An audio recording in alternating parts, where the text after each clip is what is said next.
Assalamualaikum warahmatullahi wabarakatuh. Ila hadratin nabiyil mustafa sayyidina rasulillah sallallahu alaihi wasallam wa ila kafatil anbiya'i wal mursalin wa li azwajihi ummahatil mu'minin wa li ahli baitihi wa dhurriyyatihi wa ashabihi ajma'in wa summa ila arwahi masyayikhina wa muallimina wa ulama'ina wa khususan ila ruhi syekhi musannifi hadzal kitab wa usulihi wa furu'ih wa man yantasibu ilaihi ajma'in syai'u lillahi lana wa lahumul fatihah. A'udzu billahi minasyaitonir rajim. Bismillahirrahmanirrahim. Alhamdulillahi rabbil alamin. Ar-rahmanir rahim. Maliki yaumiddin. Iyyaka na'budu wa iyyaka nasta'in. Ihdinas shiratal mustaqim. Shiratal ladzina an'amta 'alaihim ghairil maghdubi 'alaihim waladdallin. Amin. Bismillahirrahmanirrahim. Alhamdulillahi rabbil alamin. Wassalatu wassalamu ala sayyidina wa habibina wa syafi'ina wa zukhrina wa maulana Muhammadin wa ala alihi wa sahbihi ajma'in.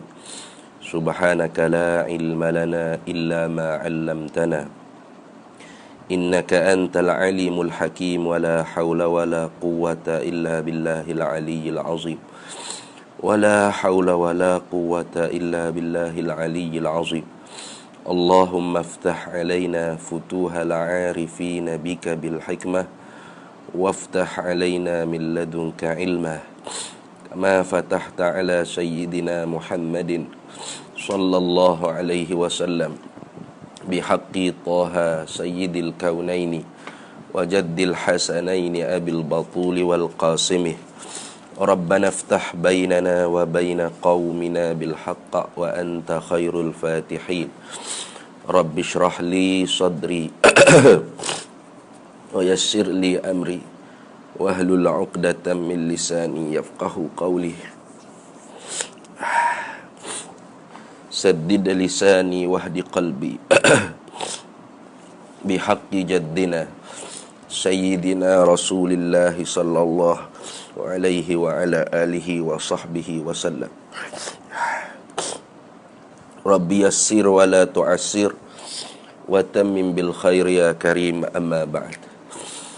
Faqala syekhul muallifu rahimahullahu ta'ala wa nafa'ana Allahu bihi wa bi'ulumihi fid daraini amin ya rabbal alamin. Dan ketiga daripada tiga perkara yang wajib bagi para rusul alaihimus salatu wassalam ialah tabligh. Artinya, arti tabligh menyampaikan. Jadi kita sambung lagi muzakarah kitab Miftahul Murid fi Ilmi Tauhid, karangan bagi al-alimil allamati asy-syaikh Zainul Abidin ibni Muhammadil Fattani al-Makki summa al-Filfilani rahimahullahu ta'ala. Kita sambung lagi dan ketiga.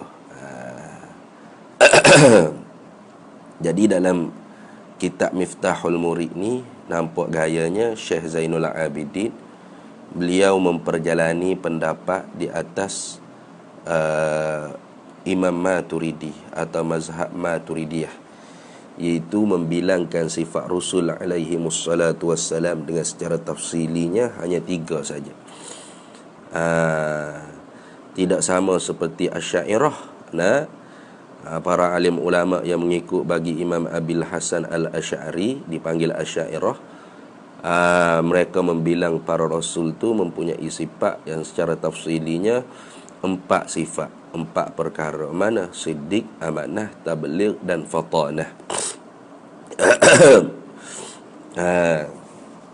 Adapun Maturidiyah, para alim ulama Maturidiyah, mereka membilang pada sifat rasul tu 3. Jadi sifir nak mudah ingat untuk kita orang awam ni,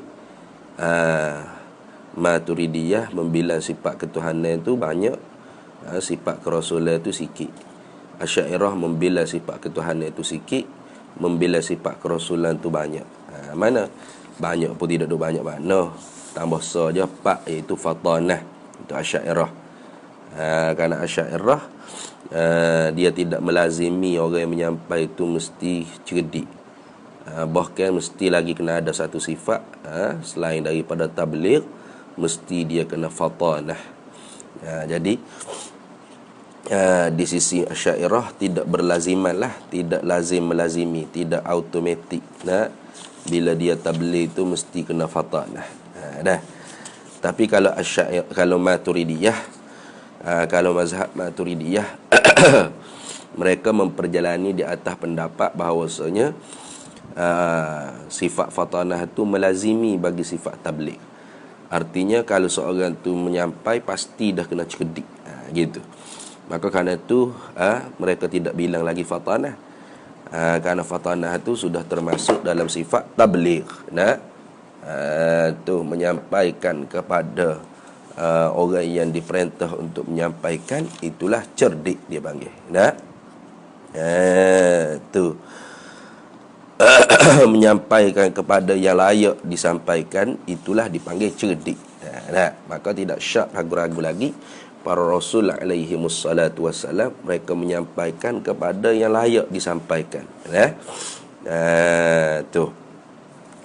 Jadi kita kena i'tikad lah, mana wajibu fi haqqihim, wajib pada hak mereka itu Rasul alaihi wassalatu wassalam, tablighu, menyampaikan.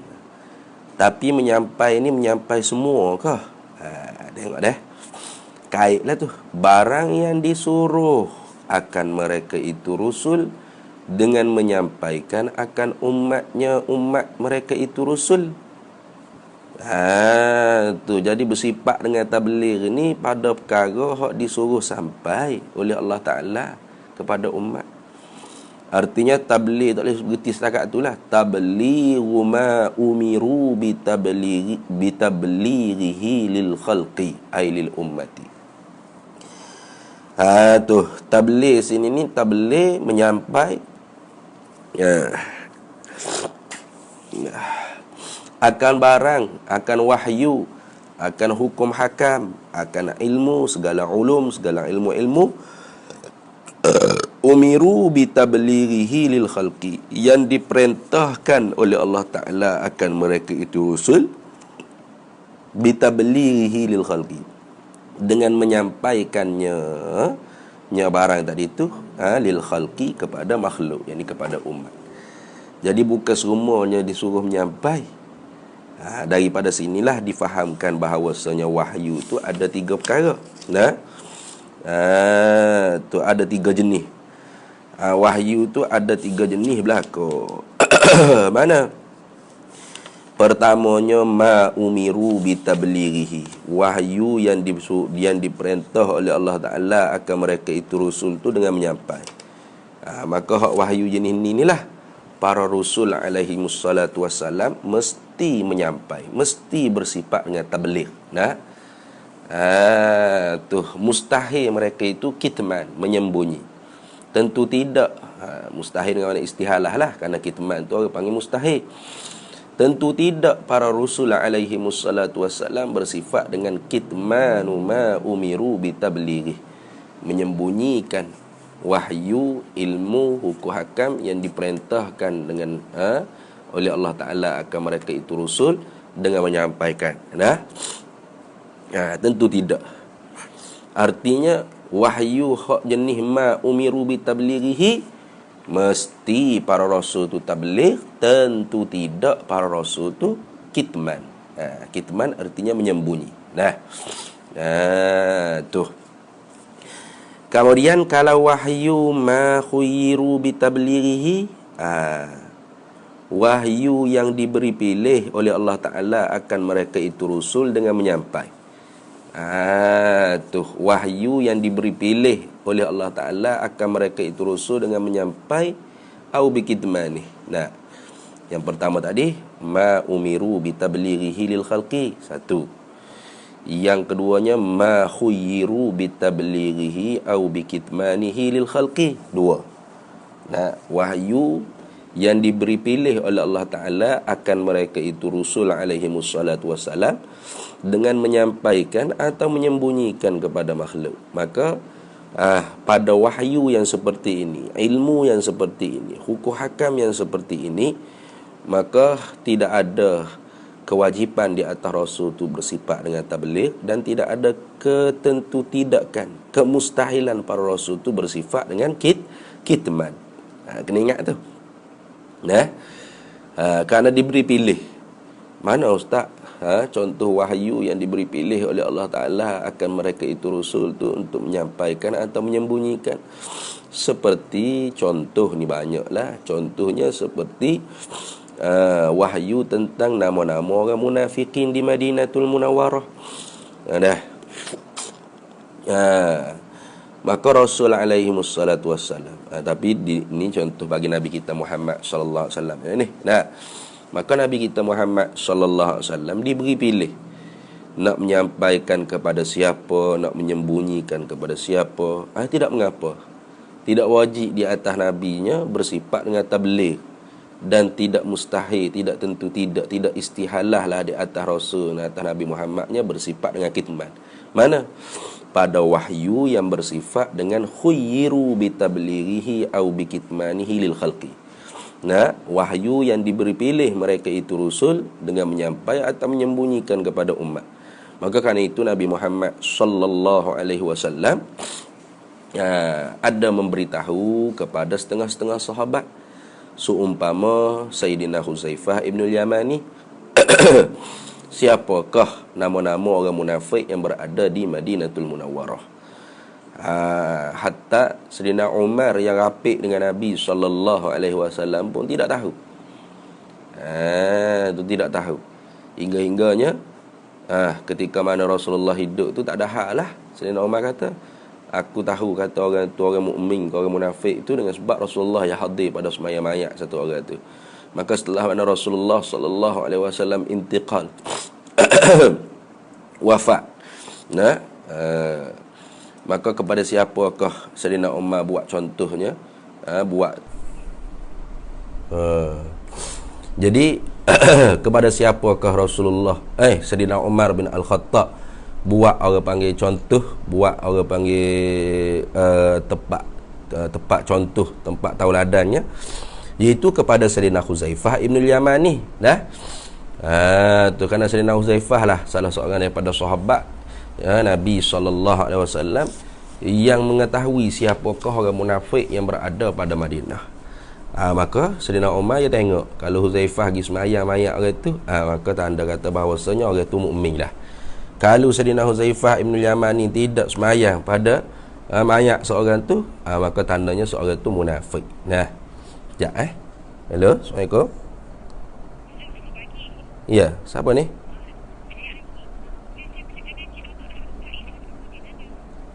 Oh, tak ada tu. Kenapa tu? Ada apa tu?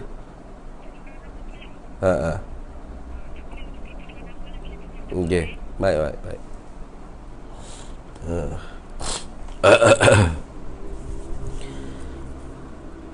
Allahumma salli ala Muhammad. Baik. Kalau gitu, wahyu yang bersifat dengan ma khuyyiru bitablighihi au bikitmanihi lil khalqi, maka para nabi, para rasul tu tidak wajib bersifat dengan tabligh, dan tidak mustahil lah bersifat dengan kitman. Yang terakhirnya, wahyu yang ketiganya bersifat dengan ma umiru bikitmani. Ma umiru bikitmani.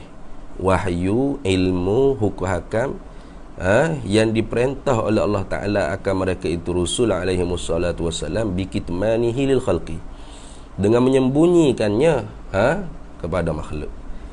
Maka wahyu yang ketiga ni wajib para rasul tu bersifat dengan kitman, dan tentu tidak para rasul tu bersifat dengan tabligh. Tu. Jadi boleh buat orang panggil apa gambar rajah lah tu, ataupun kita buat kategori Artinya para rasul, para nabi ni, alaihimus salatu wassalam, mereka wajib bersifat dengan tabligh ni pada wahyu yang diperintah oleh Allah Ta'ala akan mereka itu rusul dengan menyampai. Mana pada wahyu yang bersifat dengan ma umiru bi tablighihi lil khalqi. Gitu.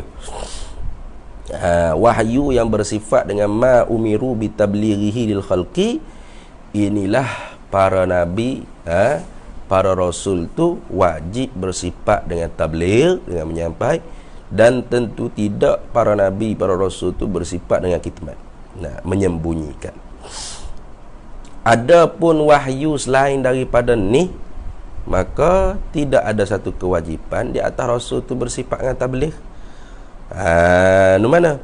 Seperti wahyu yang kedua tadi, ma khuyyiru bi tablighihi lil khalqi. Ma khuyyiru bi tablighihi au bi kitmanihi lil khalqi.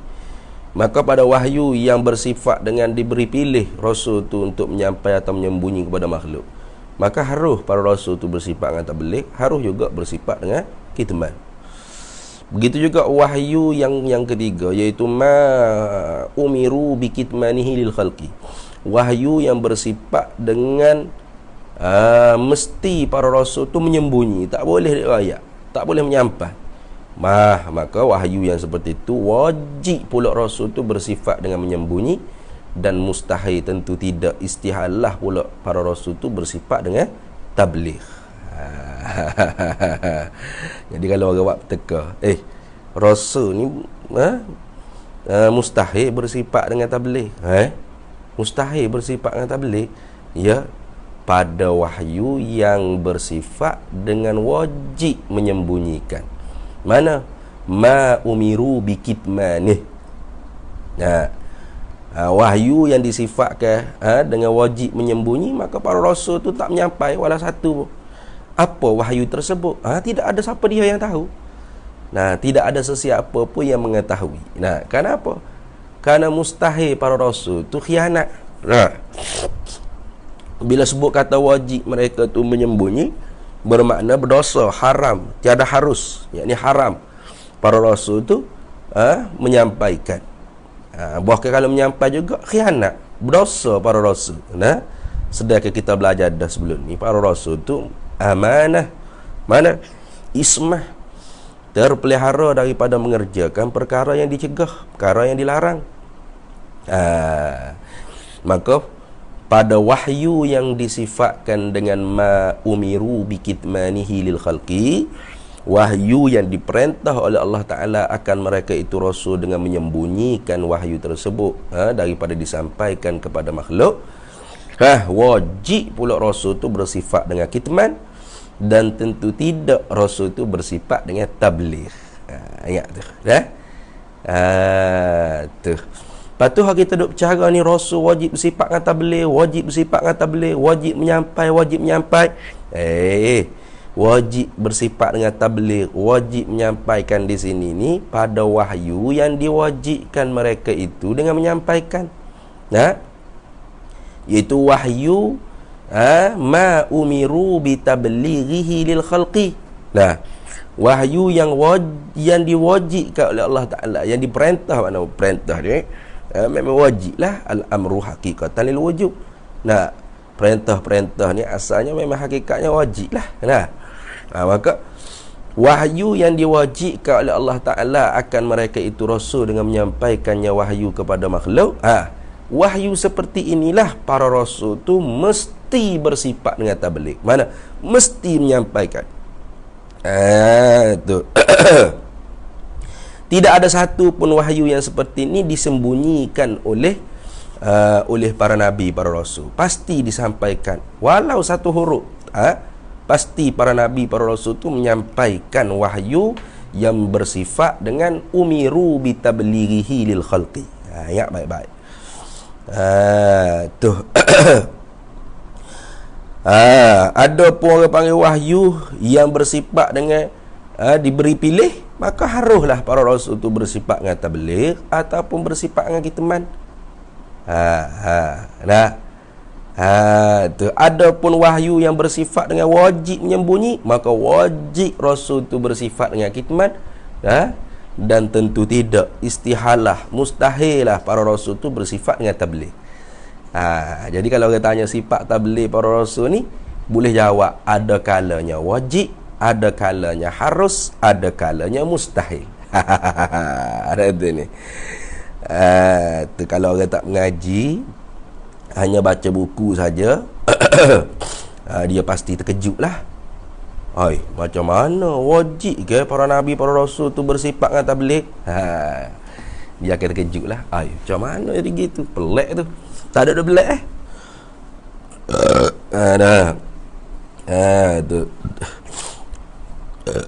Wajib ke harus ke mustahil ke sifat tabligh ni dilihat kepada tu barang yang nak ditabligh, barang yang nak disampai.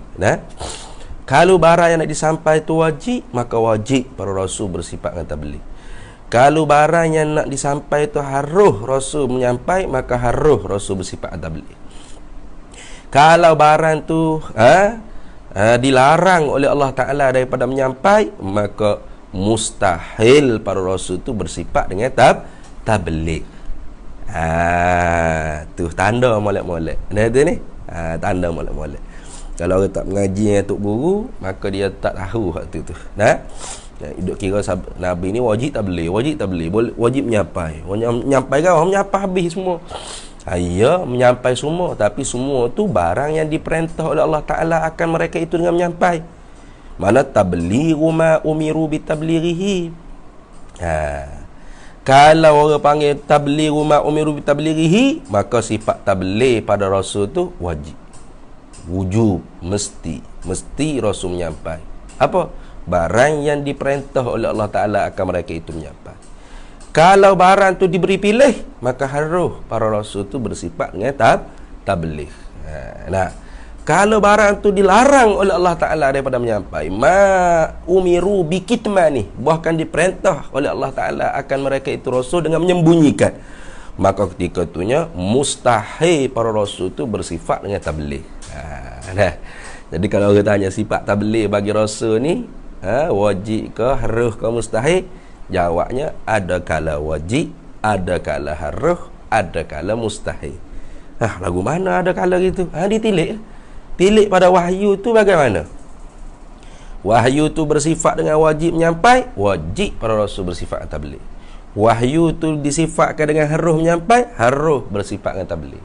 Wahyu tu dilarang oleh Allah Ta'ala daripada menyampai, maka mustahil para rasul tu bersifat dengan tabligh. Ingat tu. Maka sebab itulah dalam kitab kita pun dia kata kan, tabligh. Dan ketiga tabligh, arti tabligh tu menyampaikan, berarti situ menyampaikan barang yang disuruh. Barang ni kena kepada wahyu, kena kepada ulum ilmu-ilmu, kena kepada hukum ahkam.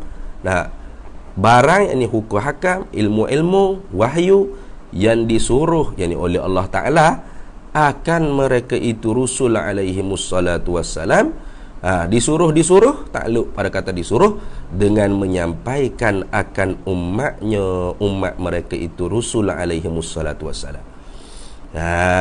Jadi kalau kita nak kira kat, sebenarnya siddiq, amanah, tablighu ma umiru bitablighihi lil khalqi. Kena panjang sikit lah. Cuma kita bila tu siddiq, amanah, tabligh, fatanah. Siddiq, amanah, tabligh, fatanah. Nak jadi pendek. Kalau kira-kiranya sifat rasul pada tabligh ni bukan tabligh semata-mata itlaq begitu dah. Tablighu ma umiru bitablighihi. Kena kait panjang sikit lagi. Mana bersifat dengan menyampai itu menyampaikan barang yang diperintah oleh Allah Ta'ala akan mereka itu dengan menyampai. Kerana ma umiru bikitmanih, mustahil rasul itu bersifat dengan tabligh. Ma khuyyiru bitablighihi au bikitmanihi lil khalqi, maka harus para rasul itu bersifat dengan tabligh. Ingat baik-baik tu. Tu habis itu. Dan mustahil ni dengan makna istihalah. Dan mustahil dengan makna istihalah. Jadi makna Melayunya dan mustahil makna dan tentu tidak atas mereka itu. Dan tentu tidak atas mereka itu Rasulullah alaihi wassalatu wassalam menyembunyikan apa? menyembunyikan barang yang disuruh akan mereka itu dengan menyampaikan akan umatnya mereka itu. Kena tulis panjang sikit tu. Tu. Karena kitman tu pula sama juga. Kitman tu ada kalanya wajib, ada kalanya harus, ada kalanya mustahil. Mana kitman yang wajib? Yakni menyembunyikan yang wajib. Mana? Pada wahyu yang bersifat dengan wajib disembunyikan. Tu. Ma umiru bi kitmanihi lil khalqi, wahyu yang diperintah oleh Allah Ta'ala akan mereka itu rasul dengan menyembunyikan daripada menyampaikan kepada makhluk.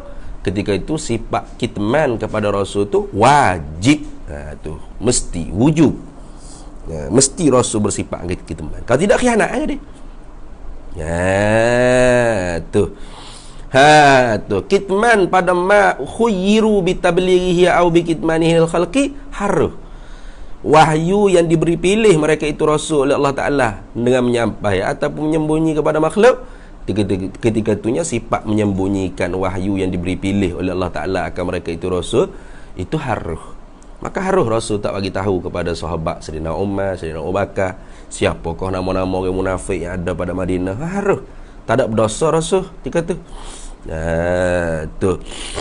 Ya dah, ia nak menyampai ke beberapa ada setengah-setengah sahabat. Beberapa orang sahabat harus nak menyembunyikan daripada sahabat-sahabat yang lain. Tak ada masalah. Tu wahyu yang bersifat dengan ma khuyyiru bi tablighihi au bi kitmanihi lil khalqi. Ketika tu sifat kitman bagi rasul pun harus juga. Adapun pada wahyu yang diperintah ma umiru bi tablighihi lil khalqi, ketika tu mustahil rasul tu bersifat dengan kitman, menyembunyi. Mustahil. Tentu tidak. Mustahil dengan makna istihalah lah, selalu duk sebut dah. Dan mustahil dan istihalah lah atas mereka itu. Tentu tidaklah atas mereka itu Rasul alaihi wassalatu wassalam menyembunyikan, yakni menyembunyikan barang yang disuruh oleh Allah Ta'ala akan mereka itu dengan menyampaikan akan umatnya mereka itu. Kena panjang sikit. Mana kitmanu ma umiru bitablighihi lil khalqi. Jadi bukan semuanya istihalah, bukan semua kitman tu pun istihalah. Tu. Kalau kitmanu ma umiru bi kitmanihi wajib. Kitmanu ma khuyyiru bi tablighihi au bi kitmanihi lil khalqi jaiz, harus. Kitmanu ma umiru bi tablighihi lil khalqi, ni baru mustahil. Ni. Tanda molek. Patu fatanah duk mana fatanah? Dia tak bila dah. Tu dia tak bila dah secara tafsili. Ini di sisi Maturidiyah. Lepas tu fatanah duduk di mana? Masuk secara automatik dah dalam tabligh. Masuk secara automatik dah dalam tabligh. Tu. Aku rasa sihat sikit. 2 hari ni duduk semua batuk.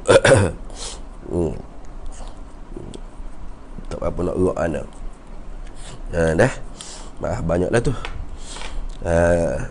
Baik. Sebab tu dalam kitab Arab kata, kalau dalam kitab besar-besar lagi, seumpama kita Tijanud Dirari tu kita halus dah, cuma kita Arab lah. Ia syarah panjang sikit. Dia kata mana? Wa yajibu fi haqqihim alaihimus salatu wassalamu tablighu ma umiru bi tablighihi lil khalqi. Wajib pada hak mereka itu Rasul alaihimus salatu wassalam tablighu ma, menyampaikan akan barang, akan wahyu, akan ilmu, akan hukum hakam umiru yang diperintah oleh Allah Ta'ala akan mereka itu Rasul tu bitablighihi lil khalqi, dengan menyampaikan dia barang tadi, dia wahyu tadi, dia hukum hakam tu lil khalqi bagi umat. Bi khilafi ma umiru bi kitmanihi, hal keadaan menyalahilah sifat tabligh itu pada barang yang diperintah oleh Allah Ta'ala akan mereka itu Rasul dengan menyembunyikan dia. Wa ma khuyyiru fihi, wa ma khuyyiru fihi, dan wahyu yang diberi pilih oleh Allah Ta'ala akan mereka itu Rasul fihi fit tabligh, padanya pada menyampai. Tafriq pada kata khilaf bi khilafi, falaisa tablighu kullin minhuma wajiban, maka tidak adalah bersifat dengan tabligh bagi tiap-tiap satu daripada keduanya. Mana?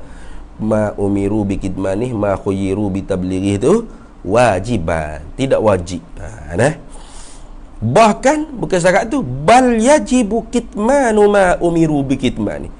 Bahkan wajib pula Rasul tu bersifat dengan kitman, menyembunyikan ma umiru bi kitmani.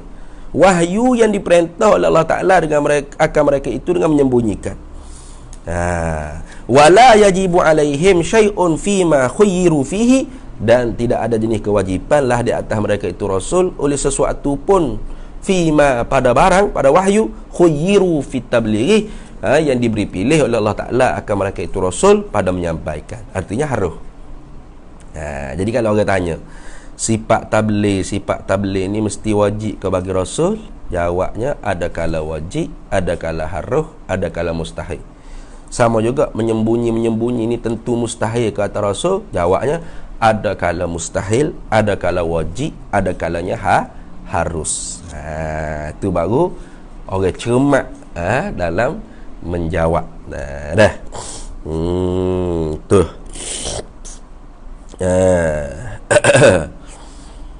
Baik. Nah, kemudian dalil tak menyata. Nah, kenapa dia tak mari fatanah? Di sisi mazhab Maturidiyah, nah, lazim daripada orang tu bersifat dengan menyampai, pasti dah dia cerdik. Tak boleh nak menyampai kalau seorang tu bodoh. Nah, tu dia tak tahu nak menyapa gapo, nak royak ke gapo, nak kecek dengan siapa, cara nak bercakap, tiba-tiba nak bercakap juga. Marah orang. Nah, jangan kata Rasul anbiya mursalin. Orang biasa macam kita ni, kalau bodoh tak boleh cakap, tak boleh menyampai. Tebing duk suruh orang bodoh pergi cakap. Benda hak kita nak kebaikan jadi tak molek. Nah, tu betul tak?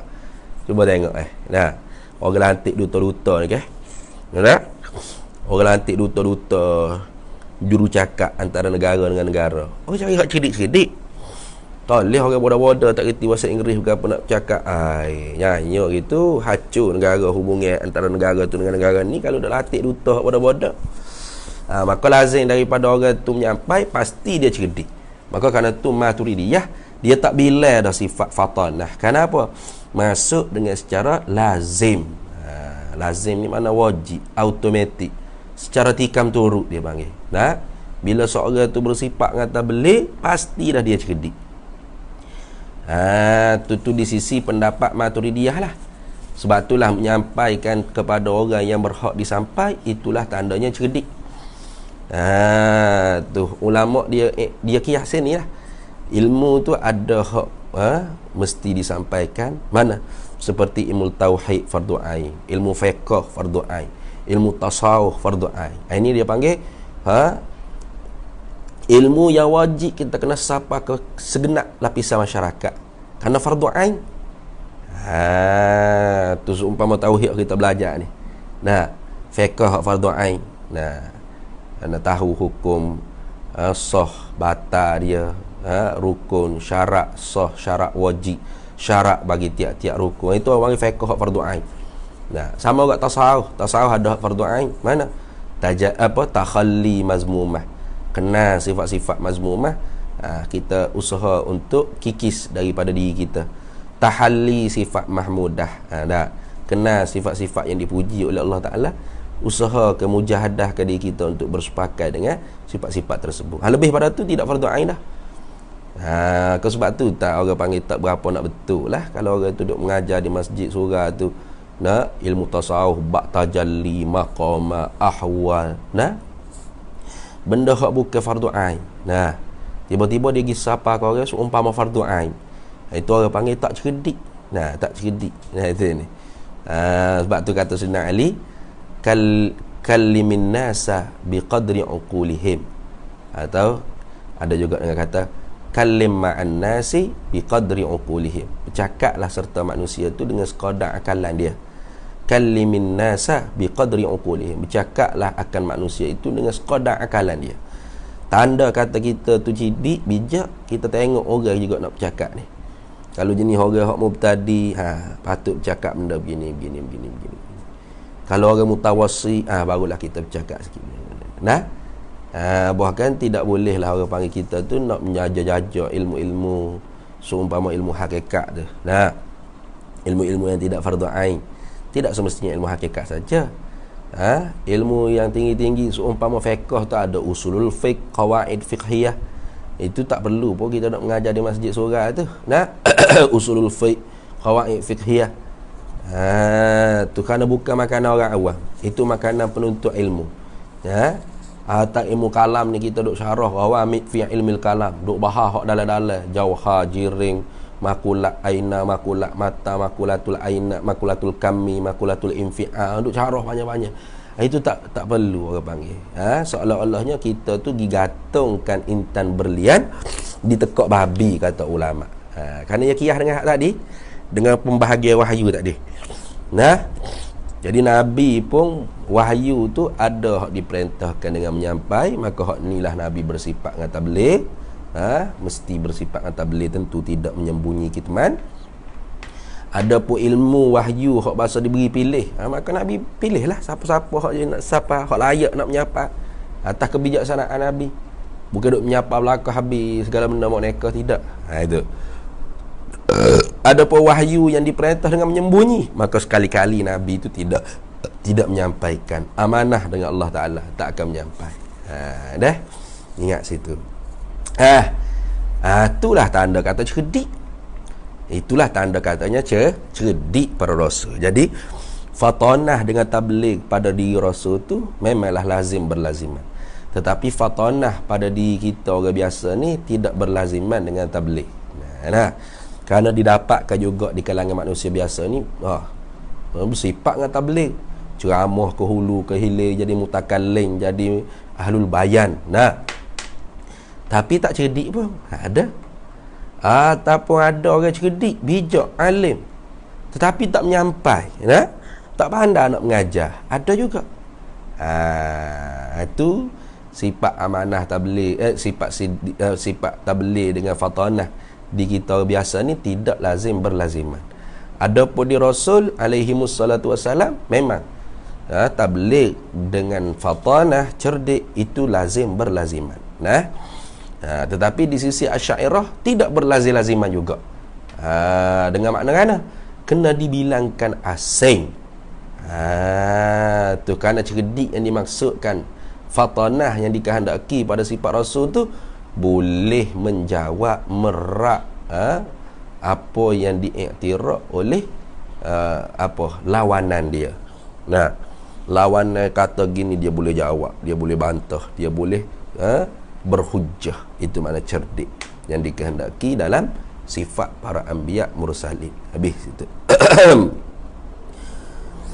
Kemudiannya baru dia nak menyata dalil satu persatu hak sebelum pada ni.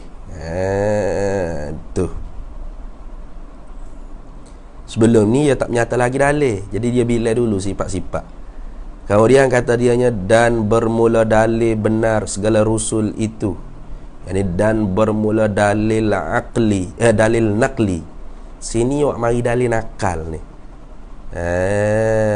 Tu dalil hak dipindahkan daripada Quran, daripada hadis. Dan bermula dalil yang menunjukkan mesti siddiq, mesti benar mereka itu segala rusul, dan tentu tidak al-kizb, al-kizbu, tentu tidak dusta mereka itu rasul. Jadi satu dalil itu senantiasa kita dak sebut sama. Satu dalil itu dua madlu dah. Satu dalil itu dua madlu. Manakah orang panggil dalilnya? Sini dalil, awak mari dalil naqli, dalil nakal. Khabarnya ialah firman Allah Ta'ala. Tuh mana? Sadaqallahu wa rasuluh, ay wa sadaqallahu wa rasuluh. Tu surah apa ni kena cari sendirilah. Artinya, arti firman Allah Ta'ala telah benar oleh Allah dan Rasulnya. Gitu ya orang mari. Kalau kita buka dalam kitab-kitab tauhid, kebiasaannya dalil yang nak diisbatkan benar para rasul ni ialah dalil aqli, dalil yang hak bahasa fikir dengan akal, bahasa fikir dengan akal. Iaitu mana? mukjizat. Mukjizat, ijaz, perkara hak mencarikan adat, amrun khariqun lil adati makrunun bit tahaddi. Perkara-perkara yang mencarikan akan adat yang disertakan dengan dakwa diri menjadi rasul. Ma'adamil mu'aradatihi, serta ketiadaan orang yang mampu nak melawani akan dia. Itu dia panggil mukjizat. Itu dia panggil mukjizat. Jadi diri mukjizat itulah menempati pada tempat firman Allah Ta'ala, sadaqa abdi fi kulli ma yuballighu anni. Telah benarlah hamba-Ku ini pada tiap-tiap perkara yang dia sampaikan daripada aku. Seolah-olahnya menempati pada tempat firman Allah Ta'ala gitu. Maka sebab itulah orang-orang dulu, zaman-zaman gitunya, apabila seorang tu mengaku jadi rasul, maka mereka akan minta mukjizat. Mana mukjizat? Kalau mu benar kata jadi rasul, mana mukjizat? Maka mukjizat ni ada dua. Mukjizat adabiyah dia panggil, mukjizat ilmiah atau adabiyah. Yang keduanya mukjizat hissiyah. Mukjizat adabiyah atau ilmiah ni kalau di Nabi kita Muhammad sallallahu alaihi wasallam ialah Al-Quranul Karim itulah. Al-Quranul Karim tu ialah i'jaz, mukjizat. Kenapa? Kerana dicabarkan pokok kapir ni, pokok kapir Quraisy yang ketika itunya sangat hebat bahasa Arab, telah sampai ke satu peringkat yang sangat dalam bahasa Arab mereka itu. Lalu dicabar oleh Allah Ta'ala supaya mendatangkan satu surah. Fa'tu bi suratim min mislihi, bawa datangkan satu surah seumpama Al-Quran. Maka tak dapat. Qul la in ijtama'atil insu wal jinnu ala ma ya'ti ma fi fil apa ala ma ya'tu bimisli fi hadzal qur'ani ma ya'tuna bimislihi walau kana ba'duhum ala ba'din zahira atau kama qala Allah. Cek balik dalam Al-Quran lah, hangpa tak ingat. Tuhan kata, katakanlah Nabi Muhammad, kalau manusia semua dengan jin ni pakat berhimpun semua sekali nak membawa datang ke seumpama Al-Quran, nescaya mereka tak mampu. Satu surah tak mampu. Walaupun mereka saling tolong-menolong, walau kana ba'duhum li ba'din zahira ay mu'ina, mana walaupun setengah dengan setengah tu saling tolong-menolong, untuk mendatang ke satu surah tak dapat. Hatta Musailamah Al-Kazzab pernah dia pun nak lawat Al-Quran dengan surah yang paling pendek, maksud suratul Kautsar. Lalu dibawa datang ke suratul Kautsar, seumpama suratul Kautsar oleh Musailamah Al-Kazzab. Bila orang dengar tu orang suka ketawa. Kenapa? Orang panggil ni khurafat mudhahikah, dia panggil. Cerita dongeng yang melucukan. Mana? Dia kata surah Al-Kautsar tu bunyinya inna a'tainakal kautsar fasalli li rabbika wanhar inna syani'aka huwal abtar. Mari Musailamah Kazzab, mari inna a'tainakal aqaq fasalli li rabbika waza'aq inna syani'aka huwal ablaq. Jadi orang dengar tu pun lucu, makna dia pun tak ada berapa sekarang. Ma faidatalah, tak ada faedah langsung. La faidatalah, tak ada faedah langsung. Tu hebatnya Al-Quran. Itulah satu-satunya mukjizat yang kekal sampai sekarang. Jadi diri mukjizat tu menempati pada tempat firman Allah Ta'ala. Bukan Tuhan berfirman sungguh, tapi menempati pada tempat firman Allah Ta'ala, sadaqa abdi fi kulli ma yuballighu anni.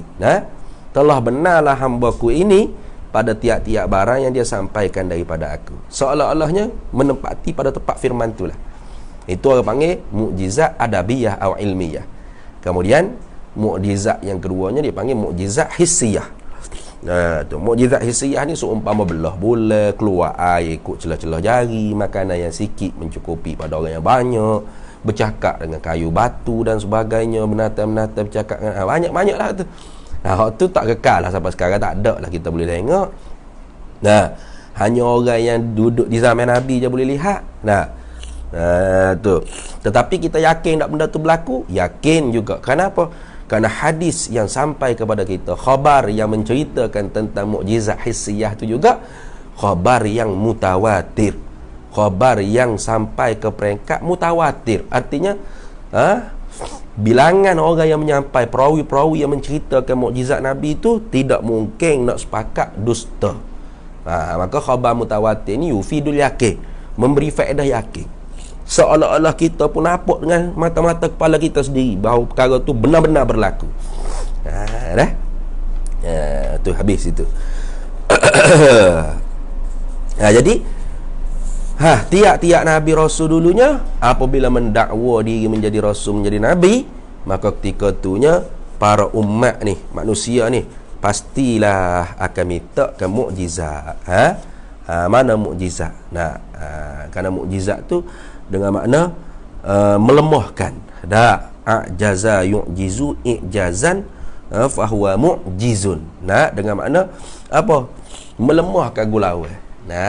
Itu Quran ni dipanggil i'jaz. Mana melemahkan orang itu nak mendatangkan seumpama Al-Quran. Jadi satu-satunya mukjizat Nabi yang kekal sampai sekarang ialah mukjizat adabiyah atau ilmiyah, iaitu Al-Quranul Karim. Jadi jangankan zaman dulu, jangan ke zaman sekarang nak bawa reka ayat seumpama Quran walau sependek-pendek surah. Zaman Nabi hidup tu pun tak mampu orang nak bawa datang satu surah walau pendek sekalipun nak menyamai dengan Al-Quran. Habis. Mukjizat adabiyah ilmiah sama dengan mukjizat maknawi ke? Dia ialah mukjizat adabiyah atau ilmiah ni kita kata mukjizat maknawi. Pada maknanya mukjizat. Pada maknanya mukjizat. Sebab tu Al-Quran tu bukan orang panggil kitab biasa-biasa. Walau dibanding dengan segala kitab orang lain tulis, pastilah Al-Quran tu di atas daripada segala-gala kitab-kitab yang lain. Kerana dia tu i'jaz. Jadi mukjizat yang kedua tu ialah mukjizat hissi. Itu tak kekal lah sampai sekarang. Tak kekal sampai sekarang. Jadi kita orang ahli sunnah wal jamaah ni pastilah percaya dengan perkara-perkara yang mencarikan adat. Antara lain ialah mukjizat tadi. Mukjizat ni perkara Allah Ta'ala bagi pada para Nabi setelah mana ditabal menjadi Nabi. Tu dia panggil amrun khariqul lil adati, makrunun bit tahaddi ma'a adamil mu'aradatihi. Itu panggil mukjizat. Ada lagi beberapa perkara yang mencarikan adat. Ada lagi beberapa perkara yang mencarikan adat, bukan mukjizat saja. Disebut oleh Syekh Ahmad bin Muhammad Zain Al-Fattani dalam syair dia kata, inna khawariqa li'adatin atat thamaniya kullu binazmi qad sabat fahakaha mu'jizatun hiyallati fahakaha mu'jizatan hiyallati min anbiya tasduru ba'dal bi'sati. Kadzaka irhasun walakin qablaha karamatun min awliya suduruha ma'unatun wahya min ba'dil awami suduruha istidrajun ihfaz ya kirami min fasikin yasduru wafqan lil muram ihanatun wahya bi'aksin ya ghulam sihrun walibtila waqila laisa minal khawariki ihfazan la tansa. Itu disyairkan oleh Syekh Ahmad bin Muhammad Zain bin Mustafa bin Muhammad Al-Fattani. Tu dia kata inna khawariqa li'adatin atat, sesungguhnya perkara-perkara yang mencarikan adat tu datanglah ia sama ni. Ada 8 perkara. Kullu binazmi qad sabat. Tiap-tiap 8 perkara tu dia buat syair. Syair nazam. Dia kata fahakaha mu'jizatan hiyallati min anbiya tasduru ba'dal bi'tsah. Yang pertamanya ialah mukjizat. Mukjizat ni perkara yang mencarikan adat. Amrun khariqun lil adati makrunun bit tahaddi ma'a adamil mu'aradatihi. Perkara-perkara yang mencarikan adat, yazharu ala yadi, yang zahir di atas diri orang yang mengaku jadi rasul. Itu makna makrunatun bit tahaddi, makna disertakan dengan mendakwa diri jadi rasul. Serta tidak boleh pula orang tu nak melawani mukjizat tersebut. Sebab tu Nabi Musa tu kan, ahli-ahli sihir tu bila tengok tongkat Nabi Musa tu jadi ular dah makan habis segala ular-ular pelesu daripada ahli sihir tu, ahli sihir berimai masuk Islam. Kenapa dia tahu kata ni bukan sihir, ini mukjizat. Jadi mukjizat ni pendek katanya perkara mencarikan adat setelah mana jadi rasul. Kadzaka irhasun walakin qablaha. Seperti mukjizat juga ialah irhas. Para nabi ni juga ada irhas. Tapi irhas ni sebelum daripada jadi rasul. Sebelum ditabar menjadi rasul tu ada juga perkara-perkara mencarikan adab yang berlaku pada diri anbiya mursalin ni. Tetapi tidak dipanggil mukjizat, dipanggil irhas. Dua. Karamatun min awliya suduruha. Nah, gitu juga ada perkara yang mencarikan adab tapi tidak dipanggil mukjizat, tidak dipanggil irhas. Kenapa? Kerana perkara tersebut yazharu ala yadi ahli salahi. Nah, yang zahir pada diri orang yang baik, yang soleh. Dipanggil karamah. Keramat aulia. Wajib kita kena percaya juga. Karamat pun sama juga. Ada karamat adabiyah, ada karamat hissiyah. Nah, karamat adabiyah tu seumpama Imam Nawawi umur 40 lebih meninggal dah, tapi tengok karangan dia masya-Allah. Seumpama beratus tahun umur. Itu dia panggil karamah adabiyah tu. Karamah ilmiah atau maknawiyah. Ada karamah hissiyah. Mana? Seperti Imam Nawawi ketika mana menulis kitab tu terpadam pelita, bercahaya orang panggil kuku dia tu.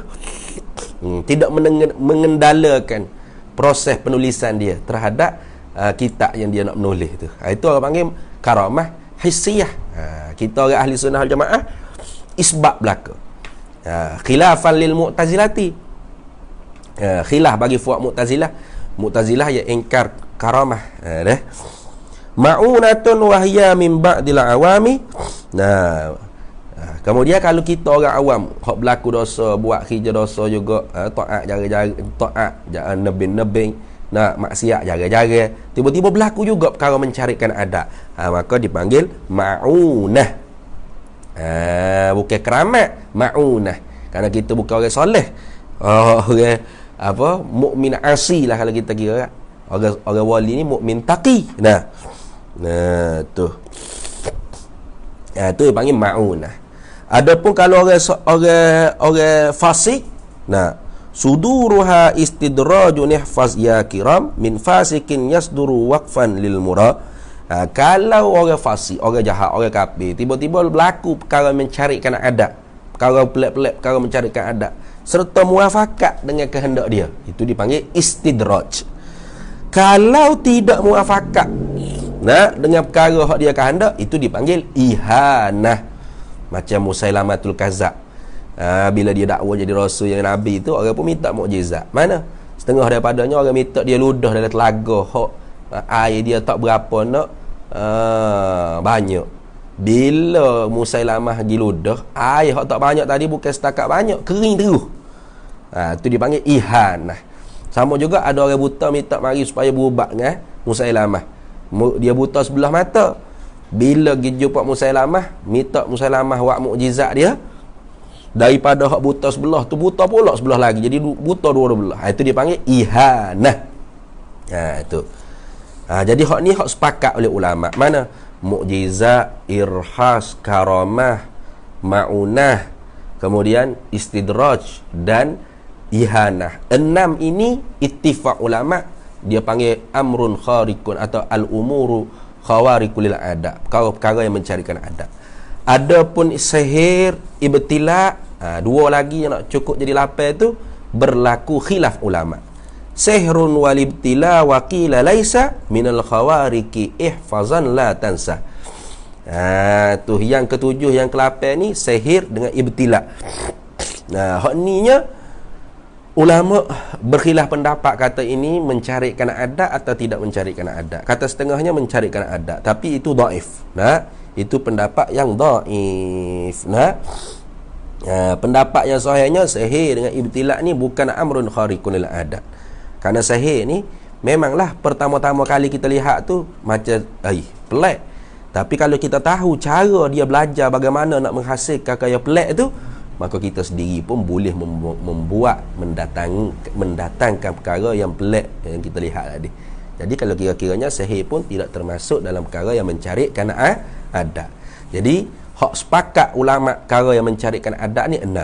Kalau nak kira semua sekali tanpa dengan khilaf-khilaf jadi 8. Itu ingat dah. Habis itu. Kemudian kita akan sambung pula dan dalil amanah. Jadi dalil benar para rasul ni apabila mereka dakwa jadi rasul, pastilah umat dulu yang akan minta, mana mukjizat kamu? Bila boleh buat keluar mukjizat dengan izin Allah Ta'ala, itulah tandanya mereka tu benar pada dakwaan mereka sebagai rasul. Itu. Kerana di mukjizat tu menempati pada tempat firman Allah Ta'ala, sadaqa abdi fi kulli ma yuballighu anni. Contoh nak mudah fahamnya beginilah. Satu harinya ramai-ramai orang duduk berkumpul. Ada orang panggil pengumuman daripada Tuanku Sultan. Tiba-tibanya satu orang laki-laki dia bangun di khalayak ramai. Dia kata, tuan-tuan semua, sayalah utusan yang akan membaca titah duli yang maha mulia tuanku. Sayalah utusannya. Rasul lah maknanya.